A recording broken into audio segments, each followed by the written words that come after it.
pertama info soal Tristan Goyer, benar ya gue bacanya? Goyer. Tadi. Hoyer. Ada kumurnya dikit gitu. Hoyer. Ini kan masih not even on progress ya, lagi stall kalau nggak salah. Jadi mungkin biasalah paperwork apa kita nggak tahu nih. Tapi bukan berarti udah berhenti. Jadi masih kita nggak tahu. Tapi oke lah, kita bahas soal dia dulu secara personal. Yang satu mesti dipahamin, proses naturalisasi itu atau negara itu tidak bisa apa yang kita mau kita dapetin.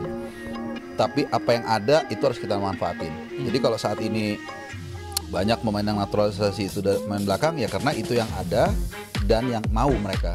Gitu. Sebagai contoh kita kan dari dulu misalnya butuh pemain depan. Oleh kita kejar-kejar. Sempat dia bimbang tapi akhirnya mau. Gitu. Jadi ya kita bersyukur lah. Tapi yang saat ini ada tersedia dan kualitasnya juga bagus, Tristan Hoyer, ya kita coba. Walaupun yang tadi gue bilang prosesnya ini masih stagnan nih gitu. Persaingan dia memang betul, dia banyak bermain di right back dan tipikal pemain Belanda, pemain Ajax terutama pemain Belanda pada umumnya. Biasanya mereka hampir semua mereka selalu mencoba semua posisi sebagai kiper. Ini gue sempat ngobrol dengan Bro Yusa Nugraha, dia kan juga mantan pemain Feyenoord. Waktu gue ke tempat dia di Colomadu, dia bilang gitu, gue tanya emang bener ya kalau di sana itu lo dari kecil disuruh semua posisi. Oh iya bung, jadi kita tuh coba ini walaupun nanti pada akhirnya kita akan mengkerucut. Oh ini nalurinya bertahan juga. Biasanya ada 2 posisi lah. Mungkin hanya beberapa pemain yang kita tahu sangat firm di posisi yang sama ya kayak Van Dijk lah mungkin. Kayak Timber aja kan bisa beberapa posisi kan, bisa sama juga lah kalau nggak salah kanan kiri tengah gitu. Demikian juga dengan Hoyer. Bagaimana persaingan di timnas kita? Ya semakin sesak udah pasti, semakin ketat. Di kanan, di kiri udah kalau nggak salah udah 5. Sekarang kanan tadinya agak lengang tuh, masuk Kevin Dix. Mulai ke dorong keluar tuh Asnawi. Bahkan Yakub Sayuri juga. Nah, dengan adanya Hoyer ya Kevin Dix dan Wolves kemungkinan pilihan pertama. Kalau kita bicara senior kita nggak tahu juga nih karena bisa juga dia diproyeksikan untuk U23. Iya.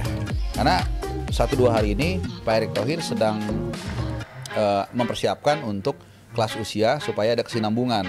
Nah kita nggak tahu apakah dia dimasukin di U23, U21 dan lainnya kita nggak tahu. Tapi kalau bicara senior kelihatannya udah lumayan sesek. Itu tadi ada Kevin Dix, ada Sandy Walsh. Dan kelihatannya ngegeser 2 ini juga nggak gampang. Yeah. Pertama bicara dengan secara kualitas dulu, kedua bicara urutan. Ya gimana pun juga kan Walsh dan Kevin Dix sudah lebih duluan, udah lebih senior gitu. Jadi harus lewatin 2 nih, kualitas dan juga kualitas dan urutan gitu. Jadi ya tapi ya itu tadi balik lagi bahwa naturalisasi atau tim nasional itu lu nggak bisa cari yang lu mau, tapi lu ambil yang ada gitu. Jadi ya itulah saat ini. Apakah ini kemauan siapa? Biasanya ini kolektif. Kadang-kadang itu setahu gua komunikasi antara pelatih dan juga federasi gitu.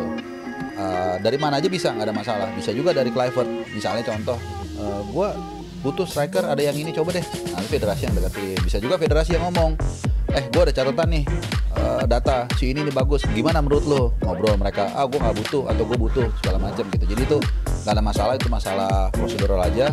Yang penting at the end apakah pemain ini bisa memberikan kontribusi buat tim nasional kita atau enggak gitu. Ya intinya adalah kontribusi karena kita tahu memang ini pemain yang baru saja diperpanjang kontraknya oleh Ajax Amsterdam. Pasti Ajax punya proyeksi untuk jangka panjang bagi pemain ini dan sangat-sangat terhormat sekali bagi timnas Indonesia bisa mendapatkan potensi sebesar Tristan Hoyer yang dipercaya oleh Ajax Amsterdam.